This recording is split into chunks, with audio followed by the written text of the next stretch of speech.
Hello నేను శేషరావు. ఒక రాష్ట్రం అభివృద్ధి చెందుతుంది అని చెప్పడానికి ఒక ఇండెక్స్ని తీసుకుంటారు. అదే ఎయిర్ ఫ్రీక్వెన్సీ. ఈ ఎయిర్ ఫ్రీక్వెన్సీ ఎక్కడ ఎక్కువ ఉంటుందో అక్కడ అభివృద్ధి చెందుతుంది అనే దానికి సంకేతం. దీన్ని పారిశ్రామికవేత్తలు గమనిస్తూ ఉంటారు. అందుకే ప్రపంచవ్యాప్తంగా ఎక్కడెక్కడ ఎయిర్ ఫ్రీక్వెన్సీ ఎక్కువ ఉంది అనే దాన్ని బేరీజ్ వేసుకొని పారిశ్రామికవేత్తలు వాలిపోతూ ఉంటారు పెట్టుబడులు పెట్టడానికి.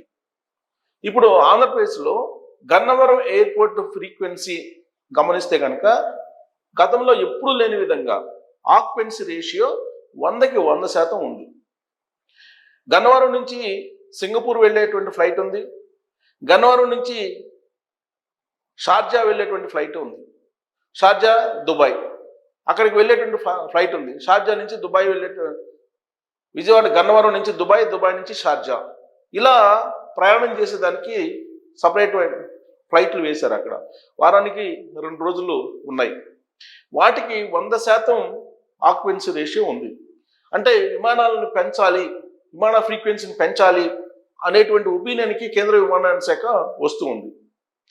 అంతేకాదు ఇప్పుడు విజయవాడ నుంచి శ్రీలంకకు కూడా ప్రత్యేకమైనటువంటి డైరెక్ట్ ఫ్లైట్ వేయాలి అనేటువంటి ఆలోచన కూడా చేస్తున్నారు. విజయవాడ నుంచి దుబాయ్, దుబాయ్ నుంచి షార్జా వెళ్ళడానికి ఫ్లైటు, అలాగే విజయవాడ నుంచి శ్రీలంక వెళ్ళడానికి ఫ్లైటు, విజయవాడ నుంచి సింగపూర్ డైరెక్ట్ ఫ్లైట్ కూడా ఉంది. ఆల్రెడీ ఇప్పుడు వేస్తున్నారు వారానికి 2 రోజులు. అయితే ఇవి చాలవు అనేటువంటి విధంగా అక్కడ ఆక్యుపెన్సీ రేషియో ఉంది. ఇది అభివృద్ధికి చిహ్నము అని చెప్పి పారిశ్రామికవేత్తలు చెప్తున్నటువంటి మాట. ఇక విజయవాడలో ఉండే హోటల్స్, అమరావతి పరిధిలో ఉండే హోటల్స్, గుంటూరులో ఉండే హోటల్స్ గతంలో ఎప్పుడూ లేని విధంగా వాటి ఆక్యుపెన్సీ రేషియో కూడా 80% ఉంది అని చెప్పి చెప్తున్నారు. గతంలో 2014 నుంచి 2024 మధ్యలో ఆక్యుపెన్సీ రేషియో హోటల్స్ని 40 నుంచి 50% లోపలే ఉండేది. అలాంటిది ఇప్పుడు 80%కి పెరిగింది అని చెప్పి హోటల్స్ యాజమాన్యం చెప్తూ ఉన్నారు. ఎయిర్పోర్ట్లకు వచ్చేసి ఇప్పుడు ఫ్రీక్వెన్సీ 100% పెరిగిందని చెప్తున్నారు.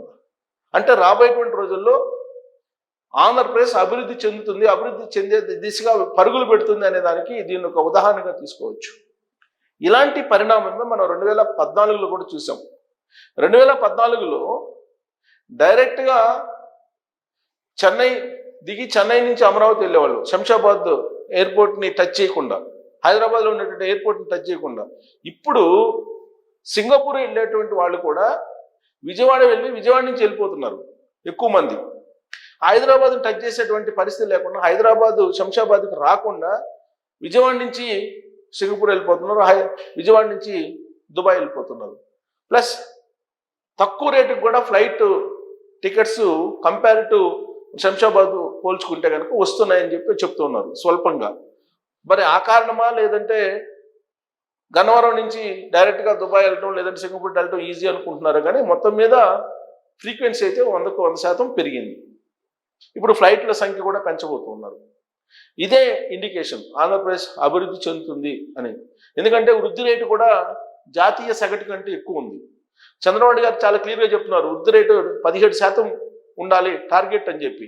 మొన్నే త్రైమాసిక ఫలితాలను, 3వ త్రైమాసిక ఫలితాలను వెల్లడించారు. ఆ సందర్భంగా వృద్ధి రేటును కూడా ఆయన అనౌన్స్ చేశారు. రాబోయే 2 రోజుల్లో 17% వృద్ధి రేటు ఆంధ్రప్రదేశ్ ఉండాలి అని చెప్పి చెప్తూ ఉన్నారు. వృద్ధి రేటు వేరు, ఆంధ్రప్రదేశ్ యొక్క ఆర్థిక పరిపుష్టత వేరు. ఆర్థికంగా పరిపుష్టత లేదు ఆంధ్రప్రదేశ్కి, అప్పుల్లో ఉంది.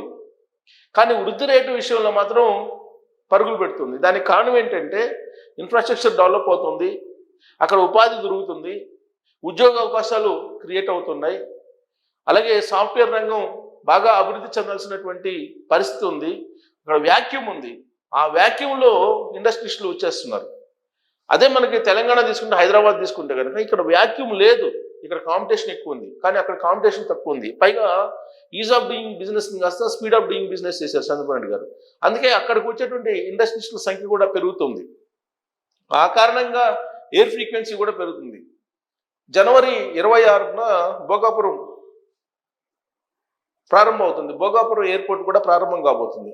అక్కడి నుంచి కూడా ఫ్లైట్లు ఇప్పుడు విశాఖలో ఉండేటువంటి ఎయిర్పోర్ట్ ఫ్రీక్వెన్సీ కానీ, తిరుపతిలో ఉండేటువంటి ఎయిర్పోర్ట్ ఫ్రీక్వెన్సీ కానీ, లేదా ప్రారంభం కాబోయేటువంటి భోగాపురం ఎయిర్పోర్ట్ ఫ్రీక్వెన్సీ కూడా వాళ్ళ అంచనాలకి మించిన విధంగా ఉంటుందని చెప్పి ఎక్స్పెక్ట్ చేస్తున్నారు. దానికి కారణం ఏంటంటే ఏవియేషన్ యూనివర్సిటీని అక్కడ ఏర్పాటు చేయబోతున్నారు భోగాపురం ఎయిర్పోర్ట్ పక్కనే. ఇప్పటి వరకు ఏ రాష్ట్రంలో కూడా ప్రభుత్వం వైపు నుంచి ఏవియేషన్ యూనివర్సిటీ లేదు. ఏవియేషన్ యూనివర్సిటీని పెట్టాలి అని చెప్పి ఇప్పుడు నారా లోకేష్ గారు ప్రయత్నం చేస్తున్నారు. దానికి సంబంధించినటువంటి ల్యాండ్ కూడా అశోక్ గజపతి రాజు గారు మాన్సాస్ ట్రస్ట్ నుంచి ఇచ్చారు. ప్రపంచవ్యాప్తంగా ఆయా దేశాల్లో ఏవియేషన్ కోర్సులు ఏమున్నాయో అవన్నీ భోగాపురం దగ్గర ఏర్పాటు చేయబోయేటువంటి ఏవియేషన్ యూనివర్సిటీలో లభించేదానికి ప్రయత్నం చేస్తున్నారు. అది కూడా ప్రారంభం కాబోతుంది. అంటే రాబోయేటువంటి రోజుల్లో పైలట్లు కానీ లేదా క్రూజ్ టీం కానీ లేదంటే ఇతరత్ర సాంకేతిక నిపుణులు కానీ విమానాలకు పనికొచ్చేటువంటి వాళ్ళందరూ కూడా ఆంధ్రప్రదేశ్లో తయారు కాబోతున్నారు. బహుశా రాబోయేటువంటి రోజుల్లో ఇప్పుడు ఆల్రెడీ తిరుమలకు సంబంధించిన ఫ్రీక్వెన్సీ కూడా పెరిగింది. గతంలో కంటే కూడా ఎయిర్ ఫ్రీక్వెన్సీ పెరుగుతుంది. విమాన ప్రయాణం చేసేటువంటి వాళ్ళ సంఖ్య పెరుగుతుంది. ఆంధ్రప్రదేశ్ వైపు చూసేటువంటి వాళ్ళ సంఖ్య పెరుగుతుంది. ఆంధ్రప్రదేశ్కి వచ్చి పెట్టుబడులు పెట్టేటువంటి వాళ్ళ సంఖ్య కూడా పెరుగుతుంది. ఆ కారణం చేత ఇప్పుడు ఎయిర్పోర్ట్కి సంబంధించినటువంటి డిమాండ్ పెరుగుతుంది. అందుకే చంద్రబాబు నాయుడు గారు ఇంటర్నేషనల్ ఎయిర్పోర్ట్ని అమరావతిలో పెట్టాలి అనేటువంటి ఉద్దేశంతో ల్యాండ్ అక్విజిషన్ మరొక 44,000 ఎకరాలు తీసుకోవాలి. ఇంటర్నేషనల్గా ఉండేటువంటి ఎయిర్పోర్ట్ కానీ ఇంటర్నేషనల్ స్టేడియంస్ కానీ అలాగే కన్వెన్షన్ సెంటర్స్ కానీ ఇవన్నీ ఏర్పాటు చేయాలని చెప్పి ఆయన ఆలోచిస్తున్నారు. ఆయన ఆ విధమైనటువంటి విజన్ని కూడా తయారు చేశారు. అందుకే 44,000 ఎకరాలు మళ్ళీ తీసుకోవాలనే ప్రయత్నం కూడా చేస్తూ ఉన్నారు. దాన్ని తగ్గట్టే ఇప్పుడు కనిపిస్తుంది, గ్రోత్ కనిపిస్తూ ఉంది. ఇలాంటిదే 2014లో కూడా కనిపించింది మనకు. 2014 నుంచి 2019 వరకు చంద్రబాబు గారు ఆంధ్రప్రదేశ్ ముఖ్యమంత్రిగా ఉన్నారు. తెలంగాణకి కేసీఆర్ గారు ముఖ్యమంత్రిగా ఉన్నారు. అప్పుడు శంషాబాద్ ఎయిర్ ఫ్రీక్వెన్సీ తగ్గిపోయింది. 2019 నాటికి శంషాబాద్ ఎయిర్ ఫ్రీక్వెన్సీ తగ్గిపోయింది. గన్నవరం ఎయిర్ ఫ్రీక్వెన్సీ పెరిగింది. ఎగ్జాక్ట్గా ఈ పాయింట్ దగ్గరనే కేసీఆర్ అలర్ట్ అయిపోయారు. అలర్ట్ అయ్యి 2019లో జగన్మోహన్ రెడ్డి గారిని ఆంధ్రప్రదేశ్లో గెలిపించడానికి ఆయన ప్లాన్ చేసి సక్సెస్ అయ్యారు.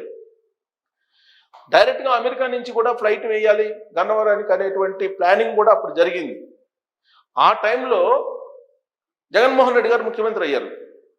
ఆయన పరిపాలన పందా వేరు, జగన్మోహన్ రెడ్డి గారిది. చంద్రబాబు నాయుడు గారి పరిపాలన పందా వేరు. బహుశా ఇండస్ట్రీస్టులు ఆంధ్రప్రదేశ్ వైపు రాకపోవడమో లేదంటే కరోనా సమయంలో డిస్టర్బ్ కావడం కారణం ఏదైనప్పటికీ కూడా జగన్మోహన్ రెడ్డి గారి టైంలో ఎయిర్ ఫ్రీక్వెన్సీ పడిపోయింది. కొన్ని ఎయిర్పోర్ట్లు రన్గాను, వైజాగ్ ఎయిర్పోర్ట్లో రన్గానటువంటి పరిస్థితుల్లో సింగపూర్ వెళ్ళేటువంటి ఫ్లైట్లు కూడా రద్దు చేశారు. కొన్ని ట్రిప్లు అసలు ఫ్లైట్లే రద్దు చేశారు. గన్నవరం నుంచి సింగపూర్ అంతకుముందు డైరెక్ట్ ఫ్లైట్ ఉండేది చంద్రబాబు గారి హయాంలో. ఆ తర్వాత దానికి ఫ్రీక్వెన్సీ లేకపోవడంతో రద్దు చేశారు. కానీ ఇప్పుడు 100కి 100% ఫ్రీక్వెన్సీ ఉంది. అంటే మరిన్ని ఫ్లైట్స్ని అక్కడ అరేంజ్ అయిపోతున్నారు. ఇప్పటికే అక్కడ ఎయిర్ ఇండియా ఉంది, అలాగే ఇండిగో ఉంది. ఎయిర్ ఇండియా, ఇండిగో రెండు సింగపూర్, డైరెక్ట్గా సింగపూర్ అలాగే దుబాయ్కి ఉన్నాయి.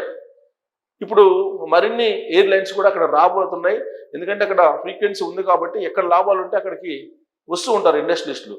అలాగే ఇప్పుడు ఆంధ్రప్రదేశ్ వైపు చూడబోతున్నారు. సో అమరావతికి మహర్దశ పట్టబోతుంది అనడానికి ఇది ఒక శుభసూచకంగా చెప్పుకోవచ్చు ఎయిర్ ఫ్రీక్వెన్సీ అనేది. ఎందుకంటే ఎయిర్ ఫ్రీక్వెన్సీ మామూలు వాళ్ళకి ఎవరికి పని లేదు. ఒక ఇండస్ట్రియలిస్టులు మాత్రమే దీన్ని ఒక క్రైటీరియాగా తీసుకుంటారు, ఒక ఇండెక్స్గా తీసుకుంటారు. దీన్ని ఇండెక్స్గా తీసుకునే వాళ్ళు పెట్టుబడులు పెట్టడానికి వస్తూ ఉంటారు. ఈ ఫ్రీక్వెన్సీ పెరగడం అనేది ఆంధ్రప్రదేశ్కి, అమరావతికి ఒక శుభసూచకం అని చెప్పి భావించవచ్చు. సో దీని మీద మీ కామెంట్ చేయొచ్చు. Thank you.